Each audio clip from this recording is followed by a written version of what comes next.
This Boxing Nation.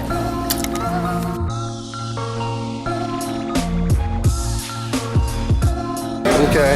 Now, outside of them, who do you see as taking the torch from Floyd Mayweather, being that next dominant? You got Errol Spence, you got Terrence Crawford, Keith Thurman, Gennady Golovkin. I mean, Nicholas Walters, Lomachenko. Who's taking that torch? Right now, in this era, in this time, until Floyd retire, there's nothing out there for him. He knows this. They saying because of his age that they feel like he's winding down. No, Floyd's not winding down. Floyd's doing the right thing. Why would you be on top and you gonna go brawl with any fighter just because they say he's better than you? No, you're gonna win. Yeah. He's a winner.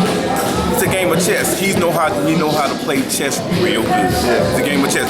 He's not great sitting there with nobody that a brawler that can hit you all day long. No, he's gonna stick move, break him down, win the fight by any means necessary. Yeah, why put it like a video game? Why put it on easy mode for somebody when you could put it on very, very hard mode, right? He's ranked, and he's going to be ranked and stay ranked one of the best welterweights that ever lived. I take my hat off to him. No, by me being a welterweight at one time, the biggest welterweight in the country at 147, I take my hat off to him because he's manipulated. He's run the boxing industry as a boss. I can't take nothing from him. I take my hat off to him. Yeah. But as in for all the fighters that's reaching out with their hands on talking about, I got his number, this and that. They never had his number. He's not even on numbers. The man is on alphabets. so I mean, they really need to do their blueprint. It's a little 5-year-old out there right now that's watching. It's coming up slowly but surely. Studying. It's gonna be that next fortune, but in this era right now, at that weight class, it's not happening. He gonna retire and be an old man one day and sit back and laugh about all of this and keep giving back like he's been doing with the youth.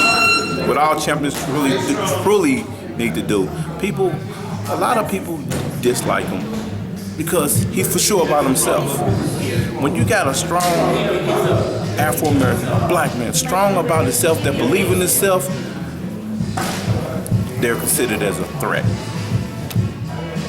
So, as in America, they say we one nation, we need to start opening our eyes and realize that we're all one people and get away from the racism. And you notice how you see Afro-Americans in the ring boxing, I don't care what race it is, and you hear all of a sudden you hear the crowd go crazy once the other race throw a punch. We need to get out of that because we're all born one way, we all die one way, we all human. And to me, that needs to stop. Root for the best fighter. The fighter that brings his A game. I believe that all men are the same. I don't judge a book by its I don't how a person look or none of that. I mean, you can be green, you can be alien. You put on the gloves, I'm knocking you out. Other than that, that's why I take my hat off to him. They don't know what work he go through. They just see him with the new rides, the entourage. They don't know this man is a gym rat. He trained his whole life as a kid, from nothing to something. So how can you take that away because he done made it? It's not gonna happen. Yeah. He's ahead of his time. The Ali's, the Joe Frazier's, all the great fighters that live. You touched on something that's big that we don't get enough people bringing this up, addressing this issue. Do you think that, because a lot of people, they're afraid that if they bring this up, they're gonna get called names like, playing the race card or you're crying, whatever. Do you think if we get more people to address what you just addressed, that will put a light on this and probably reduce the type of double standards that do exist? Yes, it will. It will. Especially if you don't see colors like I don't see colors. I mean, my mother raised me up. My father passed away at a young age, and my mother raised me, don't see color. Judge a person by their character. That's within sports, that's within business, that's within family life, that's within neighborhoods. That needs to come to a cease. Right now, America's economy is mediocre right now.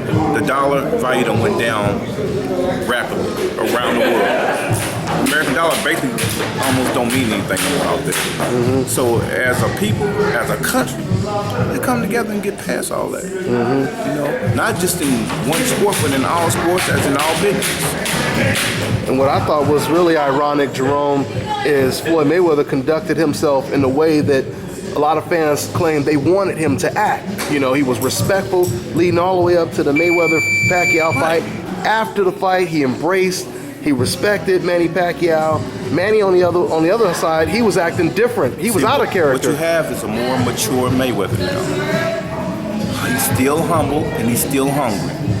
And he would have gave Pacquiao that extra shot if he wouldn't have, oh, well now my shoulder, oh I feel like one. You would have to be Stevie Wonder's Ray Charles. I mean, blind as a bat to say that Pacquiao won that fight. You know, Pacquiao came through a couple of flurries punches, but it was like an amateur against a pro. Floyd picked him apart and had fun with him. But he respected him, and he wanted the same respect from Pacquiao. But the media blew it up, rematch this and that. He didn't have a chance to even celebrate his winnings without everybody, fight this person, or fight that next person, or you should fight this person, or you don't. They didn't give him his respect. All he wanted was his respect. All the critics coming from everywhere, you ain't fight nobody, this and that, you didn't know he won. That's boxing is hit and not get hit. That's the name of the game. It ain't back in 1954 when they going toe to toe. Look at half the fighters that fought in 1954 and on up to the middle 70s, the late 70s. But even Willie Pep, they praised Willie Pep, and he moved around boxing. And listen to all of them right now. Listen how they speak and how they talk. They can't hold a sentence. That's one thing about Floyd. I take my hat off to him. He hit and tries best not to get hit, but he's prepared to get hit. That's a champion. That's a people. That's a true people's champion. So I don't take nothing from him. I'm up for him. If he was doing something wrong, I would disagree with him. I'm one of them people. That's what greatness stands for. A person is getting his goals accomplished, helping kids, old people, no matter who you are, not judging creed nor color, but helping people. That's what greatness stands for. That's why you see me saying greatness, and that's why I got my gear greatness out. Because it's for all.